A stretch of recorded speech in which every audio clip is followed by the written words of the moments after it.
ఒక వ్యక్తి విలాసవంతమైన జీవితం కోసం తన స్వార్థం కోసం ఇలాంటివి చేస్తాడని చెప్పేసి అంటే sir this is a flawed logic. అసలు this is the most stupidest argument that I have ever heard of coming from you. అది ఆయన కట్టుకుంది పర్సనల్ ప్రాపర్టీ కాదు కదా, పబ్లిక్ ప్రాపర్టీయే కదా. సో అది తన స్వార్థం కోసం ఎట్లా అయింది? You may call names like అంతెంత ఖర్చు పెడతారు అని చెప్పేసి. ఒకవేళ ఆ ఆర్గ్యుమెంట్ మీరు తీసుకుంటే మరి మీరు అమరావతికి ఇంత ఎలా ఖర్చు పెడతారనే వస్తుంది. అండ్ మీకు ఇంకో ఎగ్జాంపుల్ ఇస్తాం. మొన్న మీరు అమరావతి డ్రోన్ షో అని పెట్టారు.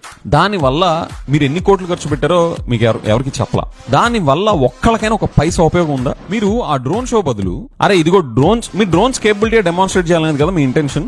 ఇన్ని 100 ఎకరాలు, ఇన్ని 1000 ఎకరాలు డ్రోన్స్ తో ఎలా స్ప్రే చేసాం చూడండి అని చెప్పేసి చేస్తే ఎవరికన్నా అందులో ఉపయోగం కనిపిస్తుంది. ఆ స్ప్రే చేసిన వాళ్ళకన్నా కాస్త వాల్యూ యాడ్ ఉంటుంది.